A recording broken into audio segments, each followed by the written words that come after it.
दोस्तों, मदरसा में टीचर्स की बहाली कब होगी, ये अपने आप में एक बड़ा सवाल है।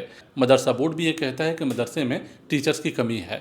तो बड़ा सवाल और सीधा सवाल कि मदरसे में टीचर्स कब आएंगे। और आपने देखा होगा कि मदरसा बोर्ड के मेंबर खालिद अनवर ने एक बड़ा सवाल खड़ा किया था और ये कहा था कि टीचर्स की बहाली का मामला हो या मदरसों के मसले का मामला, मदरसा बोर्ड जो है इस मामले में पूरे तरीके से जिम्मेदार है। इन तमाम मुद्दों पर, इन तमाम सवाल पर हमने मदरसा बोर्ड के चेयरमैन से बातचीत की है। ये बातचीत काफ़ी महत्वपूर्ण है, काफ़ी अहम है।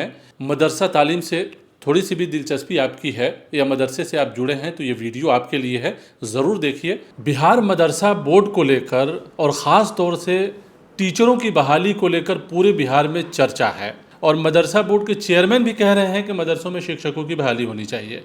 हमारे साथ मदरसा बोर्ड के चेयरमैन सलीम परवेज़ साहब हैं। पहला सवाल और सीधा सवाल कि मदरसा बोर्ड के मेंबर जो है आपके ऊपर आरोप लगा रहे हैं कि मदरसा बोर्ड जिम्मेदार है, इस वजह से शिक्षकों की बहाली नहीं हो रही है। वो आप ही के मीडिया से बोल रहे थे, आप ही के चैनल से। किसी एक मेंबर के किसी एक तजवीज़ को अगर पूरा बोर्ड एक्सेप्ट नहीं करता है तो उसको उसकी स्वीकृति नहीं दी जाती है। अगर कंप्लीट बोर्ड सब लोग बोले एक सुर से कि भाई जब तक के पोर्टल फंक्शनल नहीं होता है उस वक्त तक के लिए 1 महीने 2 महीने के लिए आप 2022 के नियमावली के अंतर्गत आप सारे बहाली को शुरू कीजिए, तो उसको तजवीज़ में लेना पड़ेगा। सिर्फ एक माननीय सदस्य का कहना था कि आप क्यों नहीं शुरू करते हैं, तो उनके कहने से उनके अधीन में नहीं ना है हम। हमारे ऊपर हमारा विभाग है, विभाग के ऊपर सरकार है, कैबिनेट रैंक का जो है वो फैसला होता है, तो उनको इस बात से जानकारी नहीं है। तो मुश्किल कहाँ पे आ जाती है? बोर्ड के मेंबर आप लोग तो मीटिंग भी करते हैं, मुश्किल ये आती है कि वो ये समझते हैं कि मैं एमएलसी हूँ और मैं सरकार हूँ। आप किसी वजह से आप नहीं गए विधानसभा में तो माननीय मुख्यमंत्री के रहमो करम पे मरहून मिन्नत आपको बना दिया उन्होंने। तो आप काम कीजिए ना, आप ये तजवीज़ लेके जाइए वो डिपार्टमेंट में और कहिए कि हमारे टीचर की सैलरी अभी तक बंद है। उनकी सैलरी 3 महीना से बंद है, मेरी सैलरी नहीं मिली है, मैं नियुक्ति कैसे कर दूं? और नियुक्ति करने का कोई सिस्टम होता है और विभाग जो है एक पोर्टल बना के दिया है। उस पोर्टल को हम लोगों ने लॉन्च किया, उसमें मॉडिफिकेशन करवाया, हमने विभाग को चिट्ठी लिखी, विभाग ने मुझे चिट्ठी लिखा कि हम लोग इस पे काम कर रहे हैं। तो इनके कहने से तो मैं नहीं करूँगा। हाँ, हमारे ऊपर कंप्लीट बोर्ड है। अगर बोर्ड के सभी सदस्य ये इस बात पे इत्तेफाक राय रखते हैं कि 1 महीने के लिए 2 महीने के लिए जब तक कि पोर्टल फंक्शनल नहीं होता है फुल फ्लेज 100%, उस वक्त तक के लिए 3 महीने के लिए आप जो है वो 2022 के नियमावली के अंतर्गत आप बहाली कर सकते हैं। तो वो तजवीज़ में आएगी, वो इसको हम अपने रेजोल्यूशन को उसका अनुमोदन कराने के लिए अपने विभाग को भेज देंगे और फिर हम अपना नियुक्ति शुरू कर देंगे। बड़ा सवाल यहाँ ये है कि आखिर ये मसला हल कैसे होगा? टीचर नहीं होंगे तो मदरसे बंद हो जाएंगे, आप खुद भी कह रहे हैं। अभी 4 तारीख को बोर्ड की मीटिंग है। बोर्ड में हम तजवीज़ में रखे हैं कि भाई पोर्टल जब तक फंक्शनल नहीं हो रहा है, कंप्लीट बोर्ड अगर इजाज़त दे तो 1-2 महीने के लिए हमको इजाज़त दीजिए या मैक्सिमम 3 मंथ्स, जब तक के समर वेकेशन ख़त्म हो जाएगा। हमारे शिक्षा मंत्री जो मिथिलेश तिवारी जी हैं वो काफ़ी पॉजिटिव हैं और हमारी मीटिंग उनसे वेरी सून होगी और मैं उनके इस रेफरेंस से बोलूँगा कि since there is no discrimination between Sanskrit board and madrasa board, तो आप हमारे पेंडिंग को ख़त्म कीजिए और उसको पास कर दीजिए, हमारा एरियर दे दीजिए, साइंस टीचर की बहाली कर दीजिए और पोर्टल को फंक्शनल कर दीजिए और 3 महीने के लिए हमें परमिशन दीजिए। चूँकि मैं जो करूँगा तो मैं तो कर दूँगा बोर्ड के कंप्लीट, सारे बोर्ड के मेंबर उसमें शामिल हो तब, और फिर उसके बाद से सरकार से मैं फॉलोअप करूँगा, रुजू करूँगा कि इन लोगों की सैलरी दी जाए।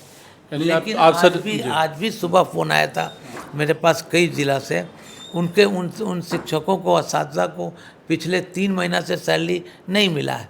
मैंने कहा भैया मुझे भी नहीं मिला है, बजट का थोड़ा फाइनेंशियल ईयर में फ़र्क पड़ता है, आप संयम रखिए। एक माननीय एमएलसी हो जाने से आप कानून को ताक पर नहीं रख सकते हैं। तो बोर्ड के मेंबर भी हैं सर। तो बोर्ड के मेंबर हैं तो हैं विधान परिषद के, बोर्ड से सैलरी लेते हैं, एक दिन वे बोर्ड में नहीं आते हैं, सैलरी मैं क्यों दूँ उनको?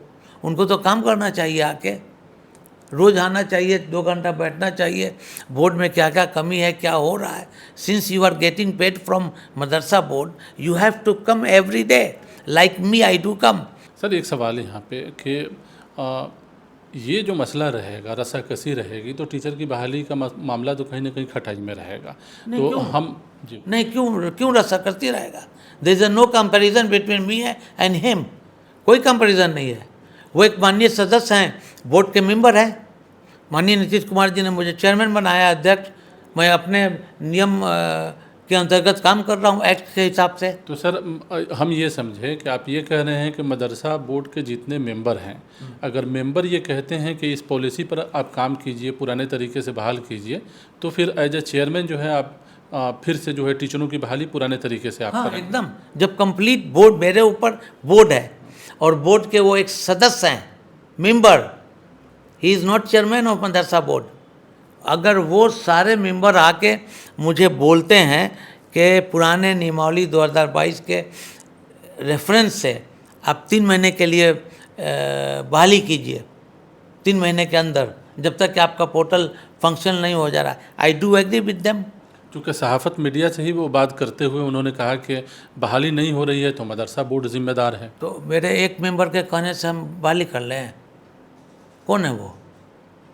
एक मेंबर के कहने से हम बहाली कर लें?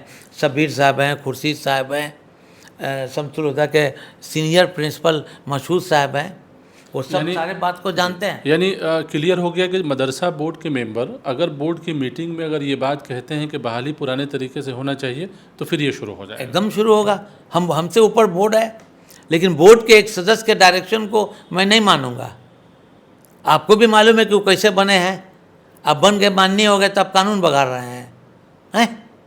आप सब बोर्ड के मेंबर से बुलवाइए, सब बोर्ड के मेंबर रेजोल्यूशन पर साइन करें। एक सवाल सर और, बच्चे जो मदरसे के हैं वो मिनिस्ट्रीम से जुड़ें, बेहतरीन तालीम हो ताकि उनको न सिर्फ ये कि पास आउट करें बल्कि बाद में रोज़गार से भी जुड़ सकें, उनके अंदर वो क्वालिटी होनी चाहिए। ऐसे में आपने कई सिस्टम भी बदला है कि मौलवी में जो है साइंस की भी पढ़ाई हो, कॉमर्स की भी पढ़ाई हो, पहले जो तरीक़ा था वो है ही। तो ये सिस्टम बेहतर है, लेकिन इम्प्लीमेंट के सतह पर अगर देखें तो लोग नहीं हैं। मौलाना मदरुल हक अरबी फ़ारसी यूनिवर्सिटी जो है वो कंडक्ट कर रहा है, और उसकी monitor minority commission, minority welfare का सारा फंड लग रहा है, और हम लोग टोटल कम से कम 15 करोड़ रुपया खर्च कर रहे हैं। तो सरकार भी कोशा है, माननीय शिक्षा मंत्री भी, आज जो उनका मैंने इंटरव्यू सुना है उससे भी हमको बहुत बल मिला है। और मिथिलेश जी को मैं बहुत दिनों से जानता हूँ, हमारे यहाँ के हैं और मेरे अच्छे मरासी में, मैं उनसे अच्छे माहौल में बात करूंगा कि जो भी हमारे पेंडिंग है उसको क्लियर कर दीजिए। हम आज ऑन द रिकॉर्ड बोल रहे हैं कि बहुत सारे मदरसा हैं जो बंद हो रहे हैं, लेकिन मेरे हाथ जकड़े हुए हैं। मैं एक चेयरमैन हूँ बोर्ड को चलाने के लिए, लेकिन मेरी पावर भी एक सीमित है। मैं किसी फाइनेंशियल इरेगुलरिटीज़ में नहीं जाना चाहता हूँ।